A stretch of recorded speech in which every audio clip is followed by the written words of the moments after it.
kita berjumpa lagi. Saat ini saya ada di Surabaya. Saya akan membawakan satu lagu pujian. Tapi sebelumnya jangan lupa di like, share, dan subscribe agar kita tetap bertemu.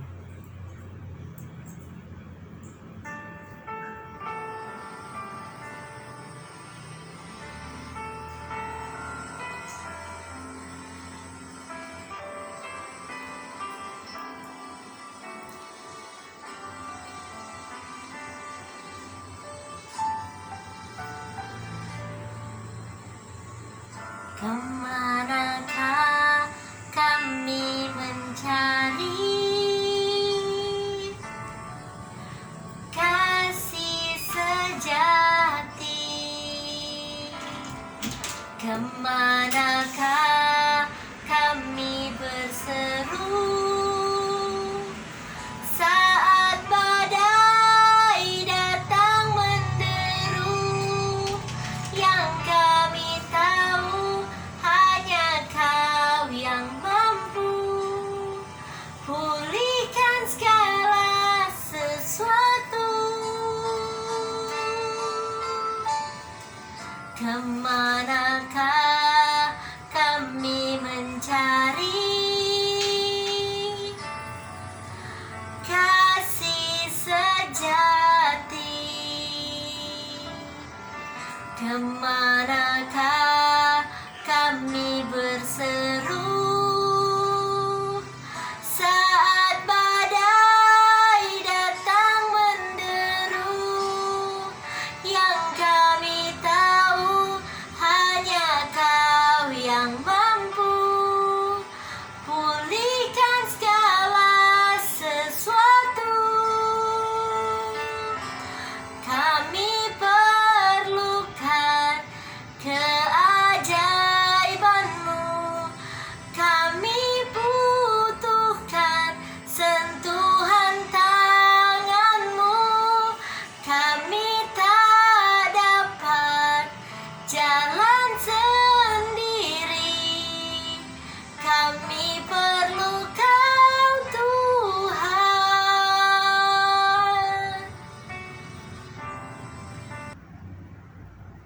Shalom, salam sejahtera. Kita berjumpa kembali hari ini untuk mendengarkan firman Allah. Nah, saudaraku, dimanapun saja Anda berada, firman Allah yang kita akan dengarkan saat ini masih berada di Kitab Keluaran. Nah, saat ini kita sudah berada, atau cerita kita sudah berada di Kitab Keluaran pasal 33.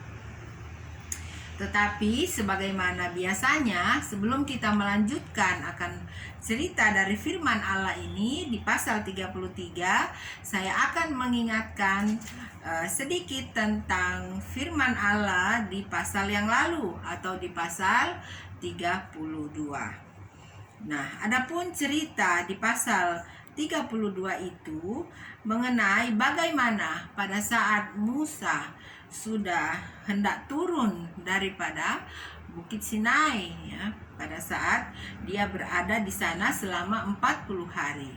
Dan peristiwa yang sangat luar biasa itu terjadi, yaitu Musa melihat bahwa bangsa Israel sedang menyembah kepada Allah lain, yaitu mereka membuat suatu anak lembu emas yang terdiri dari emas yang mereka pakai. Nah, itulah yang terjadi sehingga Tuhan Allah dan Musa merasa murka, ya. Tuhan Allah murka dan Musa merasa sangat marah, ya. Sangat marah kepada bangsa Israel dan juga sangat marah kepada Harun, ya, sebagai pemimpin mereka pada saat Musa tidak bersama-sama dengan mereka.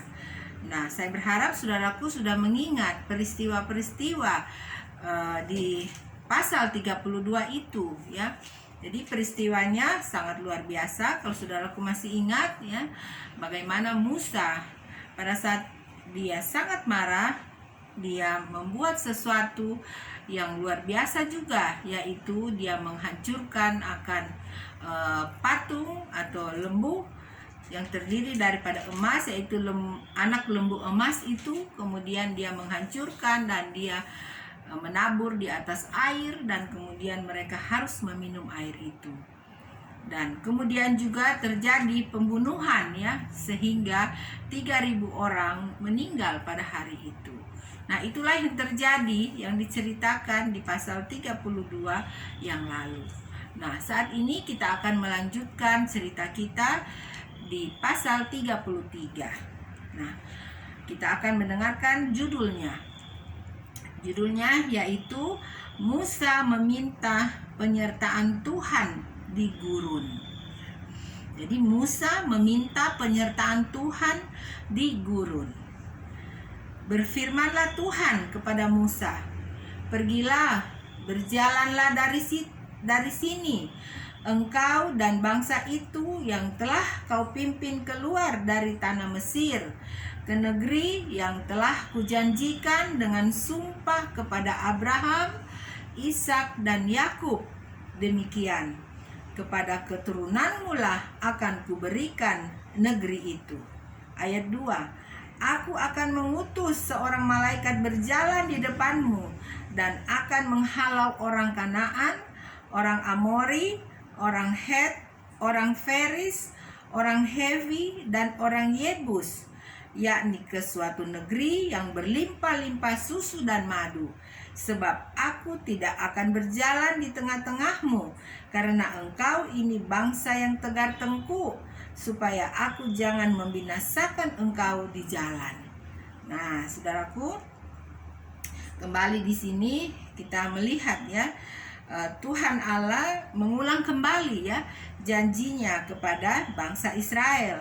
Pada pasal-pasal yang lalu, mungkin saudaraku masih ingat, ya, bagaimana janji Tuhan bahwa Tuhan tetap akan menyertai akan bangsa Israel, ya. Karena itu adalah yang telah dijanjikan oleh Tuhan dengan sumpah kepada Abraham, Ishak dan Yakub pada waktu atau pada masa-masa yang lalu, ya. Jadi Tuhan Allah mengingat semua itu. Nah, pada saat peristiwa yang terjadi di pasal 32 yang lalu itu, yang sangat membuat Tuhan Allah kecewa dan murka, ya, akibat daripada kelakuan atau apa yang dilakukan oleh bangsa Israel pada saat itu, sehingga Tuhan mengatakan seperti ini, ya, yang seperti tadi yang kita sudah baca, yaitu Tuhan Allah mengatakan, "Musa, pergilah dari sini, ya, bersama-sama dengan bangsa Israel. Aku akan mengutus seorang malaikat berjalan di depanmu, dan malaikat itu akan menuntun terus hingga bangsa Israel itu masuk ke dalam tanah perjanjian yang Tuhan sudah katakan pada waktu yang lalu itu." Nah, kemudian dikatakan lagi, "Sebab aku tidak akan berjalan di tengah-tengahmu, karena engkau ini bangsa yang tegar tengkuk, supaya aku jangan membinasakan engkau di jalan." Nah, jadi Tuhan Allah tidak bersama-sama lagi dengan bangsa Israel, ya. Jadi Tuhan Allah hanya menyuruh malaikatnya, ya, untuk beserta dengan bangsa Israel. Nah, kita akan melihat lanjutan daripada cerita, ya, di ayat 4. "Ketika bangsa itu mendengar ancaman yang mengerikan ini, berkabunglah mereka, dan seorang pun tidak ada yang memakai perhiasannya. Berfirmanlah Tuhan kepada Musa, katakanlah kepada orang Israel, kamu ini bangsa yang tegar tengkuk. Jika aku berjalan di tengah-tengahmu sesaat pun, tentulah aku akan membinasakan kamu. Oleh sebab itu, tanggalkanlah perhiasanmu, maka aku akan melihat apa yang akan kulakukan kepadamu. Demikianlah orang Israel tidak memakai perhiasan-perhiasan lagi sejak dari Gunung Horeb. Nah, jadi pada saat mereka ini membuat anak lembu daripada emas itu, dan Tuhan Allah murka, Tuhan Allah mengatakan bahwa semua perhiasan yang mereka kenakan yaitu anting-anting dan lain sebagainya yang terdiri dari emas itu harus mereka tanggalkan, ya. Jadi harus mereka buang itu, tidak boleh mereka mengenakan itu di dalam badan mereka, ya. Karena itu satu kekejian bagi Tuhan.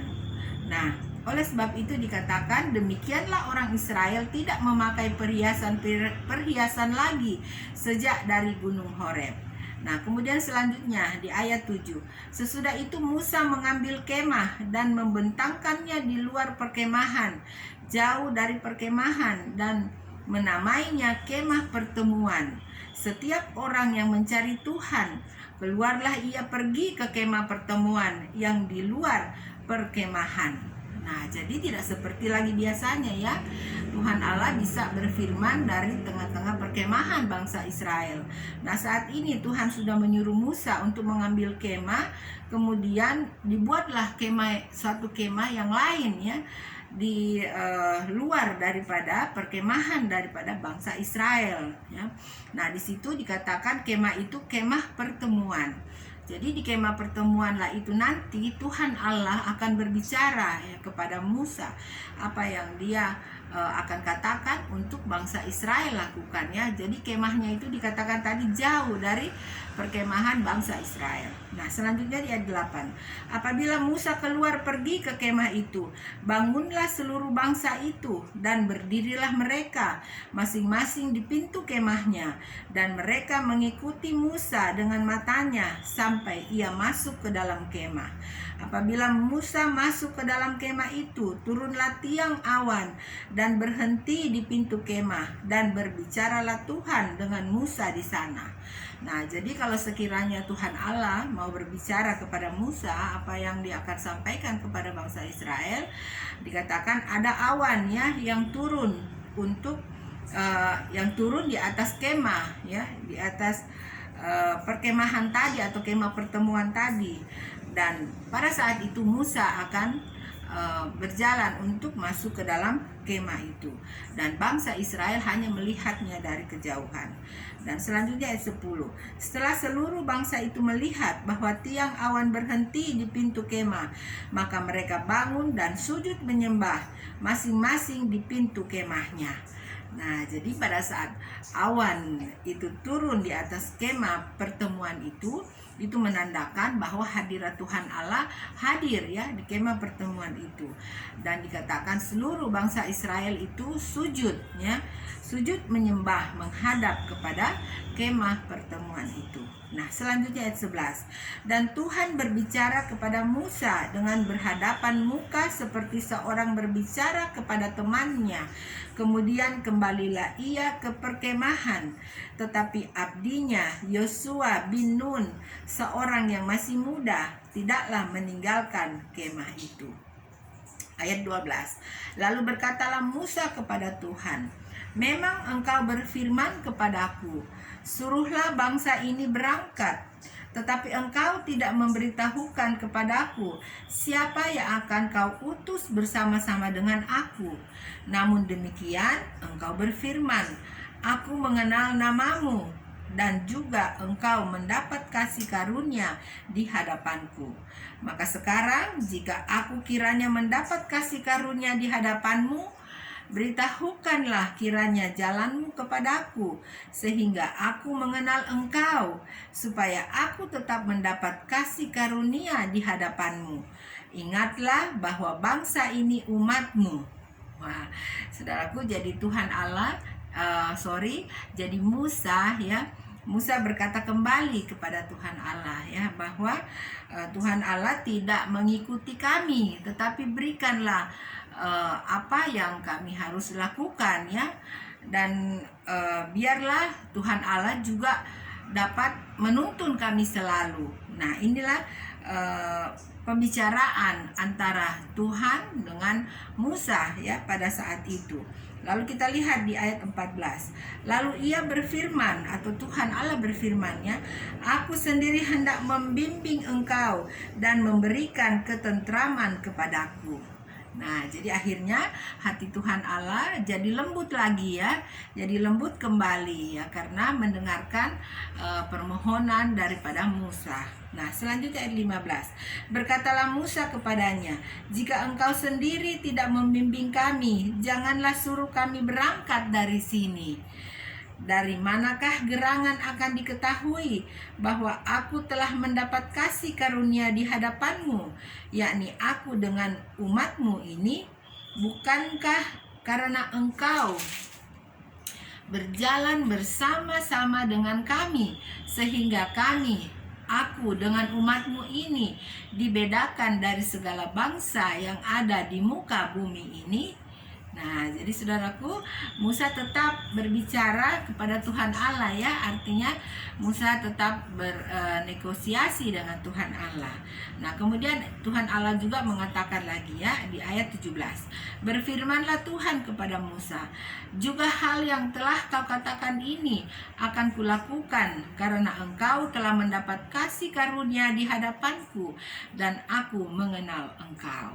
Nah, jadi kembali bahwa Tuhan Allah hatinya menjadi lembut kembali ya, karena dia mengatakan di sini, aku ulang dikatakan, juga hal yang telah kau katakan ini akan kulakukan karena engkau telah mendapat kasih karunia di hadapanku dan aku mengenal engkau.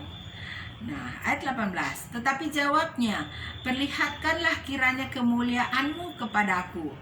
Nah, ini kata Musa lagi kepada Tuhan ya. Tetapi firman-Nya, "Aku akan melewatkan segenap kegemilanganku dari depanmu dan menyerukan nama Tuhan di depanmu. Aku akan memberi kasih karunia kepada siapa yang kuberi kasih karunia dan mengasihani siapa yang kukasihani." Lagi firman-Nya, "Engkau tidak tahan memandang wajahku, sebab tidak ada orang yang memandang aku dapat hidup.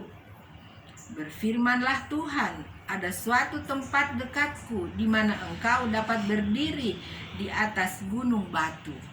Nah, jadi demikianlah pembicaraan antara Tuhan dengan Musa ya.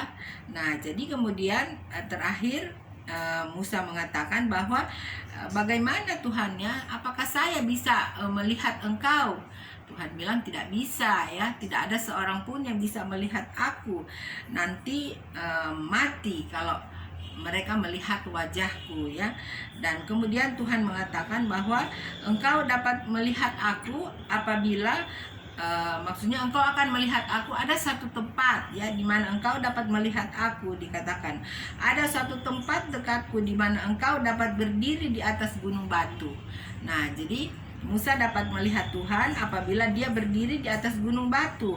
Dan kemudian disambung kembali di ayat 22. "Apabila kemuliaanku lewat, maka aku akan menempatkan engkau dalam lekuk gunung itu, dan aku akan menudungi engkau dengan tanganku sampai aku berjalan lewat." Nah, jadi Tuhan memang tidak memperlihatkan wajahnya ya kepada Musa, walaupun Musa sudah berada di atas gunung batu, di tempat di mana Tuhan menyuruh Musa agar supaya bisa bertemu dengan Tuhan. Dan kemudian ayat 23 sebagai ayat terakhir, "Kemudian aku akan menarik tanganku dan engkau akan melihat belakangku, tetapi wajahku tidak akan kelihatan."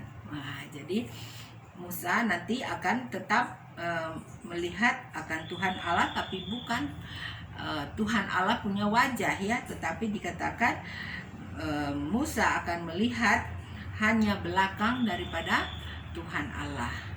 Nah, saudaraku, inilah firman Allah atau cerita dari firman Allah dari pasal 33 yang saya sudah bacakan ceritanya kepada kita semua ya. Nah, saya berharap saudaraku semuanya sudah menyimaknya dengan baik atau mendengarkannya dengan baik. Nah, sekiranya saudaraku mau mengulangnya kembali, silahkan, apakah membacanya sendiri atau mengulang untuk mendengarkan kembali video saya ini. Nah, saudaraku, sampai sekianlah pertemuan kita. Saya selalu berharap dan berdoa semoga saudaraku selalu ada di dalam keadaan yang sehat, dalam keadaan yang berbahagia, dan berkat Tuhan selalu ada untuk saudaraku, dan rezeki yang banyak saudaraku boleh peroleh daripada Tuhan Allah. Terima kasih sudah bersama-sama dengan saya untuk mendengarkan firman Allah. Sampai kita jumpa kembali. God bless you. Bye.